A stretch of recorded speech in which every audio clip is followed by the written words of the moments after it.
জেলেই বা নিলিকে, ছাইরাই বা দিলিকে, এটা হচ্ছে এখন আমাদের দেশের বিভিন্ন মানুষের মনে একটি প্রশ্ন।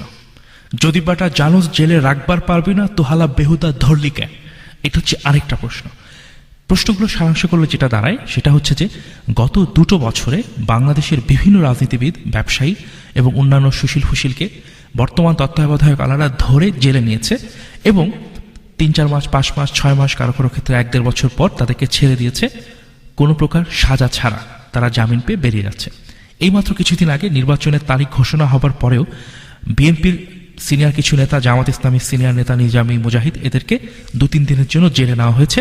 আজকের খবর পর্যন্ত তারা অলরেডি জামিন পেয়ে গেছে। আমরা জানি গতানুগতিকভাবে হয়তো তাদের জামিনের বিরোধিতা করে আপিল করা হবে এবং সে আপিল বিভাগ নাকচ করে দিবে এবং তারা জামিন নিয়ে বের হয়ে আসবে। তো সাদমান ভাই, প্রশ্নটা হচ্ছে এই মানুষগুলোকে এই সরকার যে ধরে ধরে জেলে নিচ্ছে, 3 দিন পর ছেড়ে দিচ্ছে এবং অনেক ধরনের নাটক করার সুযোগ করে দিচ্ছে, এতে করে কার কি লাভ হচ্ছে?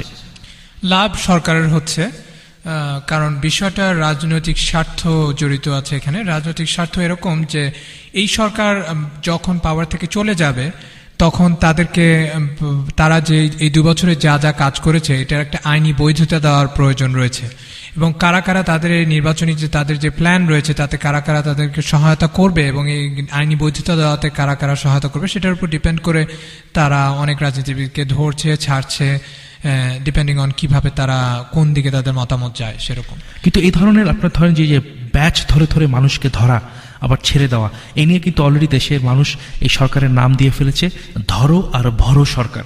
হ্যাঁ, তো এরা যখন সরকার থেকে চলে যাবে, এদেরকেও যদি এভাবে ব্যাচে ব্যাচে ধরে ধরো আর ভরো করে পরবর্তী সরকার, সেক্ষেত্রে মানে তারা কি তাদের ফিউচারের জন্য কোনো ইনাফ কুশন রেখে যাচ্ছে?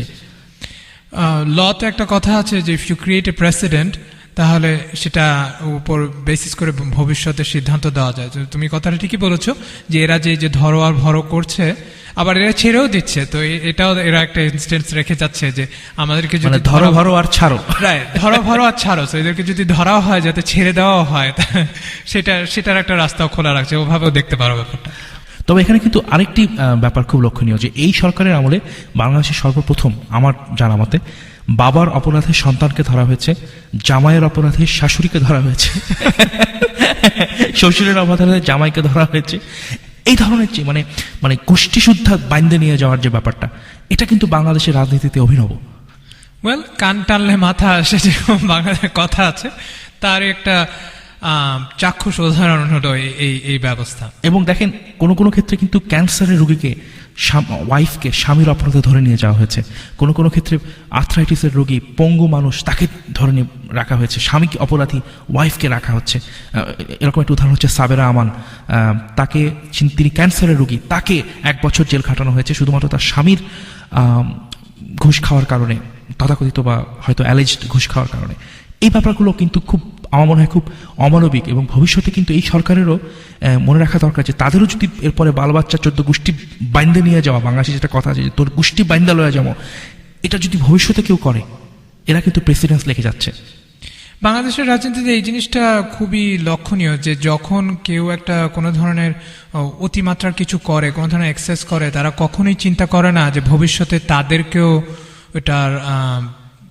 তাদেরকেও এই একই ধরনের অন্যায় অবিচারের শিকার হতে তারা পারে। এই জিনিসটা কখনোই চিন্তা করা হয় না। এটা মানে অ্যাবসলিউট পাওয়ার করাপ্টস অ্যাবসলিউটলি, এই জিনিসটা আমাদের দেশের ক্ষেত্রে মানে খুবই খুবই খুবই সত্য, খুবই সত্য। এবং অনেক সময় এটা লক্ষ্য করা হয় না, যারা ক্ষমতায় থাকে তারা কখনোই চিন্তা করে না যে তারা এটা শিকার হতে পারে। এবং এর আগে কিন্তু রাজনৈতিক সরকারগুলো যখন ছিল তখন তাদের চারপাশে চাটুকাররা থাকতো। ম্যাডাম আপনি খুব জোস, আপনি যা করেন সেটাই ভালো, আপা আপনি যা বলেন সেটাই আল্লাহর কথা, এই ধরনের চাটুকাররা থাকতো। কিন্তু এই সরকার, এই পিএইচডি ধারী যে সরকার, আমরা কিন্তু আশা করি যে এরা একটু সচেতন হবে। এরা তো অন্যদেরই চাটুকার, যাই না? তারা যাদের চাটুকার তারা ইন্টারন্যাশনালি টর্চারকে জায়েজ করার নানা ধরনের চেষ্টা করছে। তো সেই দিক থেকে চিন্তা করলে এদের থেকে অন্য কিছু কি আশা করা যায়? হয়তো আশা করা যায় না, কিন্তু আসলে আমরা আশা করতে পারি, আমরা আশা করতে চাই, আমরা ভাবতে চাই যে এই দেশে যখন কোনো শিক্ষিত মানুষ সরকারে আসেন, অতি শিক্ষিত বা উচ্চশিক্ষিতরা যখন সরকারে আসেন, তারা যেন এমন কিছু না করেন যেটা অন্যান্য অশিক্ষিত নেতাদেরকেও লজ্জায় ফেলে দেয়।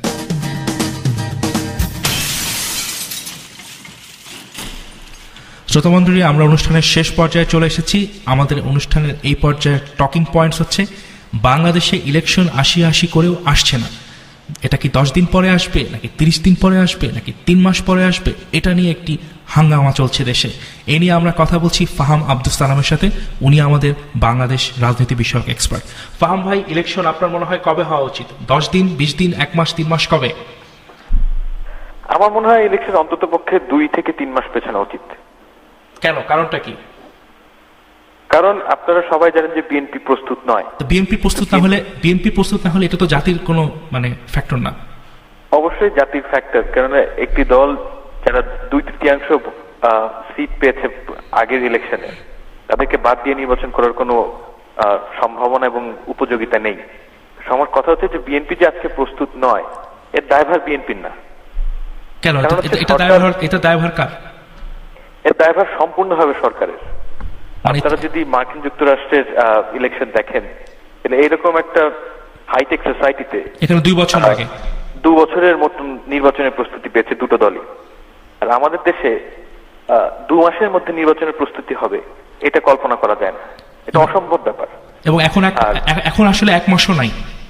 1 মাসও নেই। এবং মনে রাখতে হবে যে মার্কিন যুক্তরাষ্ট্রের ভোটার 13 কোটির মতন, এবং বাংলাদেশের ভোটার কিন্তু প্রায় 7-8 কোটির মতন। তো ভোটারের দিক থেকে কিন্তু খুব পিছিয়ে নেই।